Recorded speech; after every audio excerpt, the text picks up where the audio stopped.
entering the studio tour. This is the world's active studio where they filmed a lot of movies. They haven't canceled yet, so they have canceled one. Yep, this is where they film. Yeah. This is the world's most active studio tour where they film movies. Yep. So if you come here Monday to Thursday, you may actually get a chance to see the actions where they're filming movies. So we're heading down there.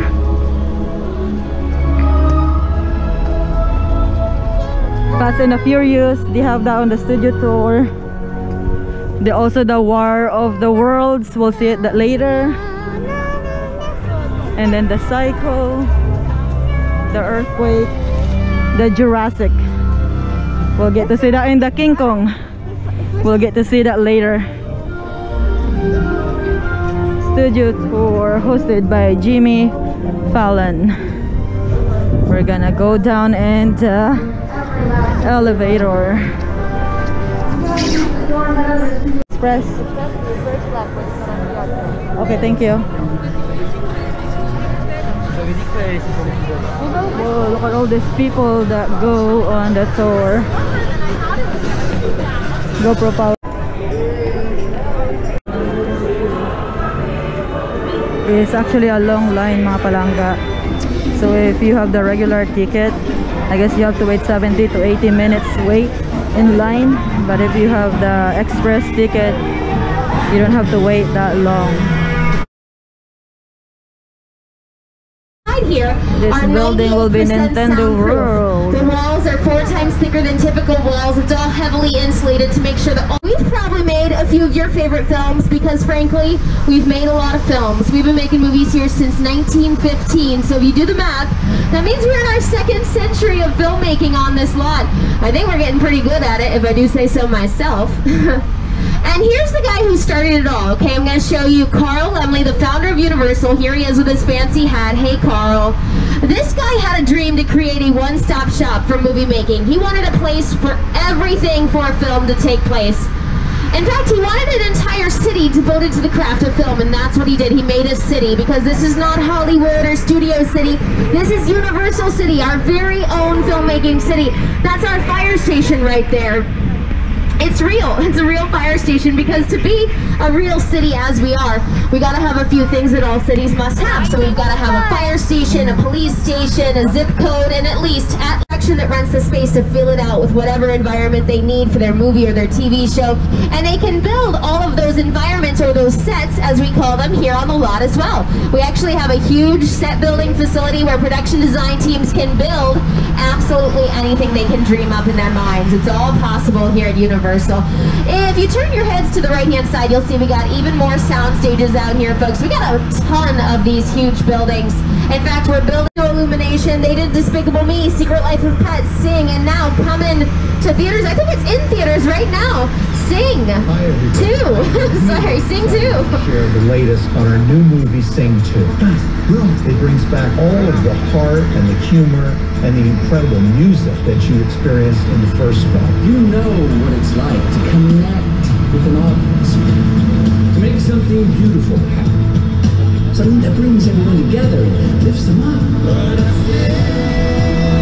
Or if you're a 90s baby like me, All That and Good Burger, because I'm a true Keenan fan. So happy to have him here on the lot. Now, right now though, we're going to go through the most important transition of our tour. I'm going to take you straight from the front lot to the back lot, and as I always say, it's business in the front lot, but it's a party in the back lot. You know what I'm talking about. Get out your cameras, folks. Take a picture of this. We got our metropolitan section of the back lot off to the right-hand side. Now, let me explain. Inside of our sound stages, we're mostly doing interior scenes, the insides of bedrooms, offices, kitchens, things like that. When we need to see the exteriors of the buildings, that's when we come out to the back lot, build it as big as we can.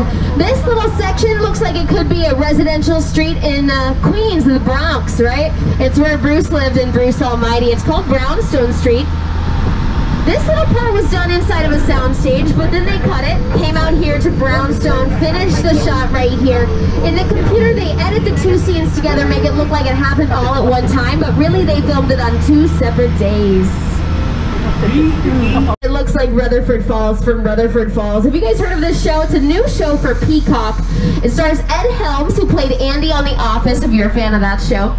And it takes place right here. This is the small town that it takes place in. All this decoration, this big cabin was built just for this show. All this exterior decoration, ye old tech zone, ye old anything, all of the red, white, and blue. The gazebo even, built and designed just for this production. So it's fun to be in a highly decorated set. We don't usually get to drive through sets that are this dressed up. They usually tear them down before we allow guests back in, but because they're out for such a long stretch during the holiday, we've been allowed to show you guys, which is really fun. So I hope you guys got a couple of pictures there. It's also where they did scenes from To Kill a Mockingbird with Gregory Peck and Gremlins, the cult classic. But enough of that small town business. I'm more of a big city chick myself, so forget about it. Let's go to New York, New York. Welcome to the center of Manhattan, everybody.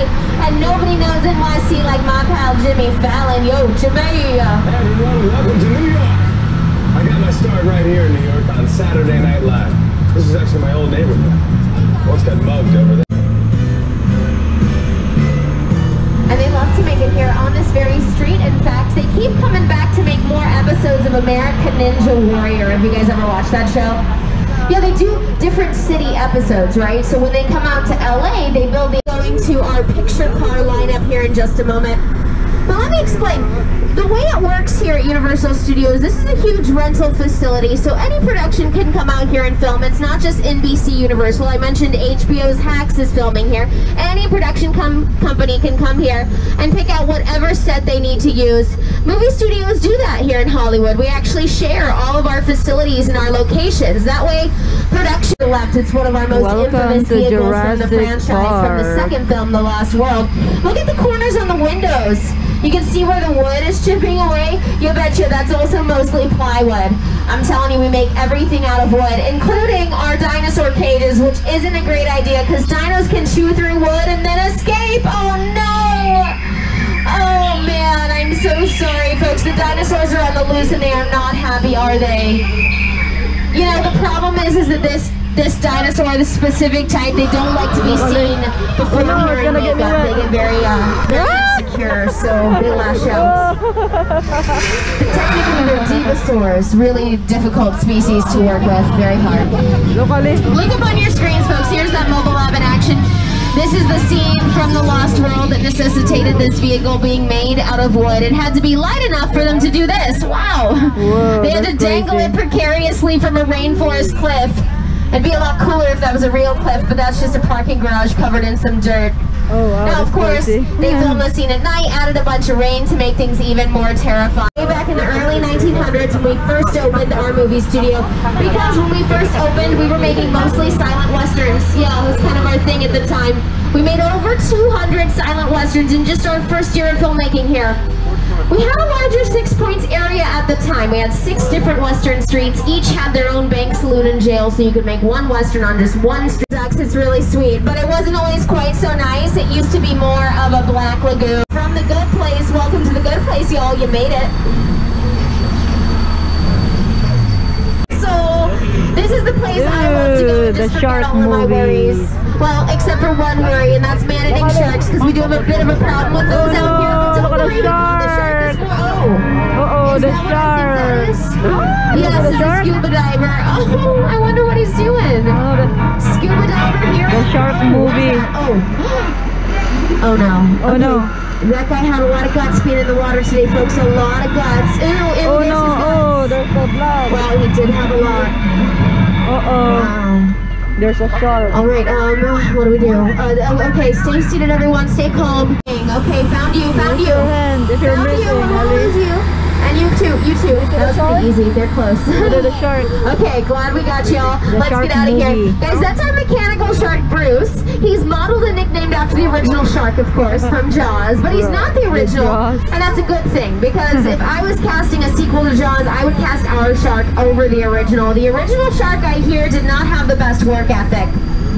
That's a much maligned shark. The shark is frustrated. It didn't really work all the time. It didn't work hardly at all. Wherever you were on the island, you could hear in San Francisco, and they didn't tell me that. I just looked to the right, there's a sign that says welcome to San Francisco. So,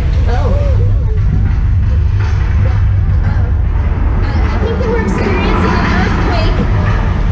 Oh yeah, okay, stay seated, stay calm, everyone. These things typically pass very quickly, okay? There's no need to panic. I repeat, there's no need to panic. Oh no. No, no, no, no, no. The roof just caved in. Everybody panic. I said everybody panic. Thank you.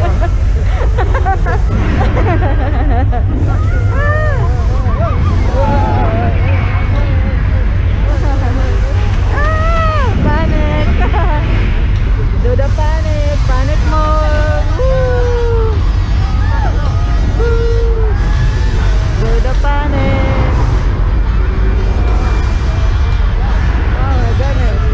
Oh no. Look out.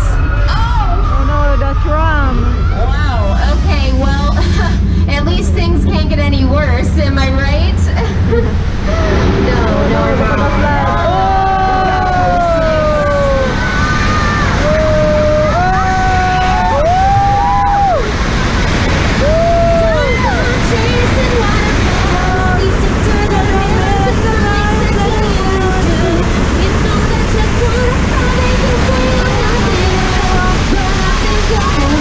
Welcome to San Francisco.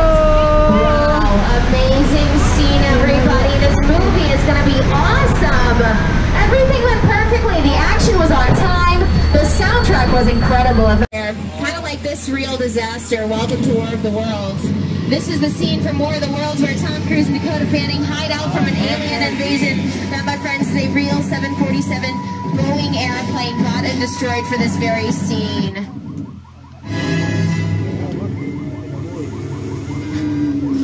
The airplane crash site set is a perfect example of a set that is all designed around a vision that Steven had.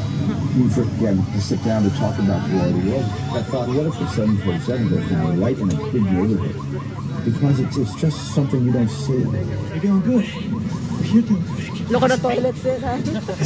Listen, close your eyes, okay? All this junk. Yeah, the parts of the airplane. Look at that.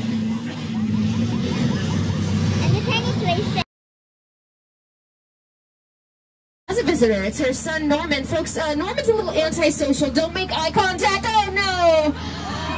He's got this huge thing for big knives, and he really needs to find a new hobby. Okay.